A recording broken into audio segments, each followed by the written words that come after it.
God! Oh my God. The financial class, the middle class. Why the middle class are financially ruined. Yeah. What the fuck? Roll that intro.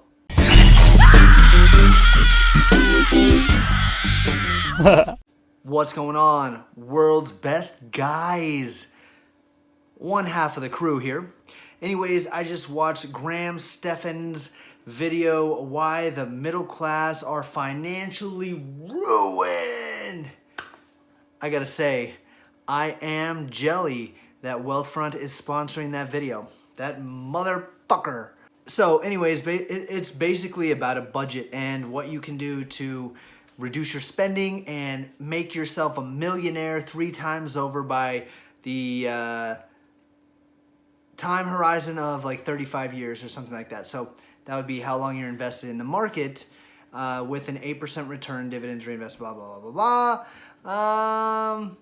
That's kind of a stretch for that amount of money if it's inflation adjusted, net of fee, post-tax return. I don't know if he said all of that. I don't remember. But overall, the video is good. Like, I really like Stephan. He's interesting to watch, even though his clothes are quite ugly, but I'm one to talk. Half the time I have no clothes on. So, yeah, I mean, I think he's a pretty cool human being, and I wouldn't mind having an iced coffee with that guy once in a while, except I don't drink coffee. So, this is the last video in my 150 video day challenge. Oh God, I can't even say it right. This video is the 5th video of the day, far from 150 videos, where I just discuss topics that are on my mind and try to make the best of it with the best quality I can with my phone. All right, so I'm transitioning from using a high-end camera like the Canon EOS R5 for filming myself on YouTube anyways, and trying to see how I could do this or how someone else could do this, run a successful YouTube with minimal gear, minimal time.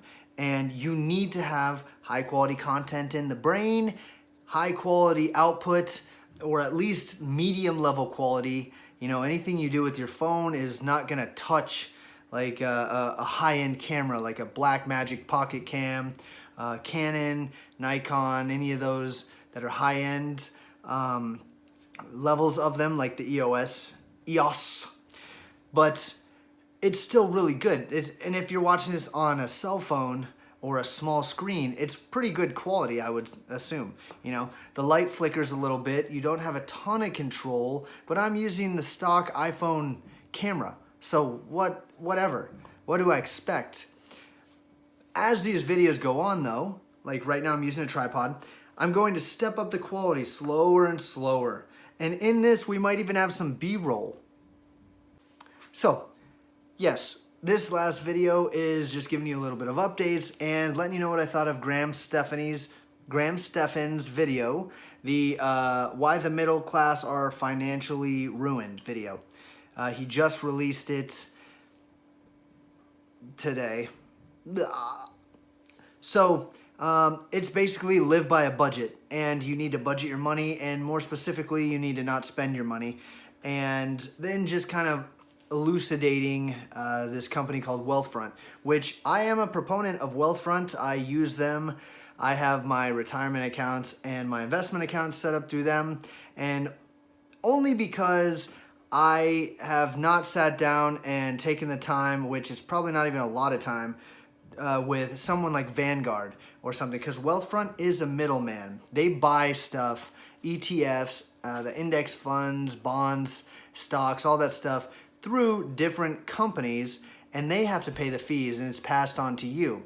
And then Wealthfront adds an advisory fee. It's a very small fee, and generally when you open an account there, it's like your first $10,000 is managed for free, but you quickly surpass that when you're an avid investor, when you actually dedicate a lot of money to investing instead of spending it.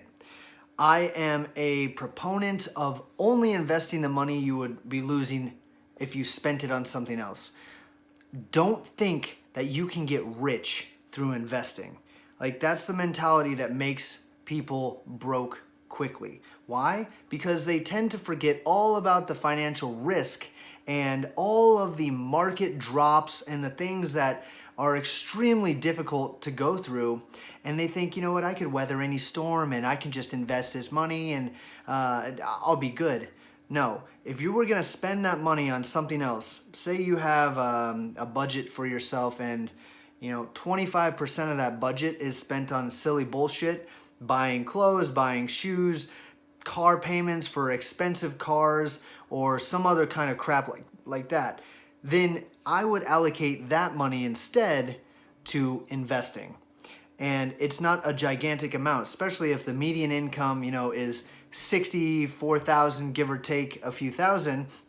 You're still dealing with a lot of people who have under that. So let's say 60,000 for easy numbers. That's $5,000 a month. And then when you take out the taxes, that tax bracket is like 22% or 24%. I can't remember. I think it's 22% is the highest tax bracket, and federal tax bracket. And once you subtract all the taxes and everything like that, I think you're paying roughly 25% or something, depending on the state you live in. But you have to pay FICA 7.65 plus your state. For me, Illinois, basically 5%. So that's 12.65 right there. And then whatever tax brackets I fall into, say it's like 12%, another 12% because it's graduated. It's not just a straight tax. Then that would be 24%, 24.65%. But let's just say 20% off. So of $60,000, you're going to pay $12,000. So you have $48,000. That's $4,000 a month to spend on stuff. And you want your rent or your housing expenses, rent, whatever, to be a certain amount of that, which is generally 25 to 30% of that. And I don't know if people are doing 25 to 30% of their pre-tax income, but that's just stupid. You should always budget your after-tax income. If you don't know how to do that, I have some videos on my channel, and I'm going to be making more financial videos because 2 things we love on World's Best Guides. Actually, 3. Family and being funny, that's rolled into 1. Finances and fitness. And so when we talk about finances or fitness or funny shit, we generally present it all as funny stuff. But those are the main types of things that we like to do. Anyways, I'm rambling. So that's what Graham went through, and he illustrated that you could save around $1,200 or $1,300 per month by knocking down stuff like your car payments and your this and your that and your housing expenses and blah, blah, blah, blah, blah. And then instead putting that money into something like Wealthfront. So it's good advice. I think it's solid advice. He didn't say that you could lose money in investing, but it's money that you were spending and not making anything on anyways. So that's great. Like, he didn't say, spend half your money on investing and, just try to forego everything in life and just invest because you'll get rich that way. And that might not be the case at all, because investing has risk, and risk is just investing can lose money. And as long as you're not borrowing and investing on margin, borrowing other people's money, like leveraging, this is one reason I am super against real estate for most people, because when you want to buy a property, fix and flip, whatever, rent, not only are you have to be considerate of the taxes and the different types of situations which give you different types of tax issues, you also have to be aware of the fact that you're leveraging money generally, because when you're making a median level income, unless you save up for like 10 or so years, you're not going to have the money to deal with anything that comes up. So if you think you can just get a mortgage and leverage property and get a HELOC against your house already and everything's going to be good, fine and dandy, it just takes one tenant to destroy your life completely. Trust me, I know a lot of people that this has happened to. But anyways, that's it. Last video of the night. Got to wrap it up. It's getting too long anyways, 10 minutes. I wrote a book. It's called No money, no stuff. A probabilistic guide on building wealth, and it's very thin. It has the essentials. It should probably be called a pamphlet of just, yeah, basically a pamphlet.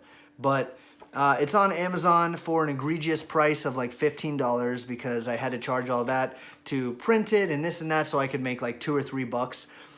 I don't want to sell it for that price, and I only put it on Amazon so I could use their Kindle Direct to Publish and make a book for myself to put in my bookshelf because I wanted to look at the book that I made and sit and rejoice and pat myself on the back for my amazing accolade.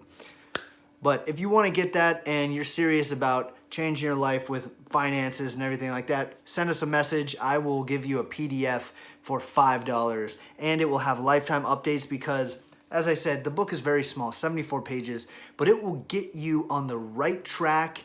It's got some comedy, some funny stuff about my life. It'll get you on the right track with finances. And it's going to come with a bunch of automated software in the future that you will get for free. Like literally a robo financial investor and budget all crunched into one. You know, you won't have to think like, oh, should I invest in a SEP IRA or I'll open an IRA in general? Should I invest in real estate, this, that? It will have risk analysis in there. It will have everything. So for $5, I think that's an amazing deal. One-time purchase, lifetime updates. All right, if you're interested in that, let me know. Throw a comment down below if you like the video. Graham, keep doing your thing because I like you. I don't like your friend Meet Kevin though.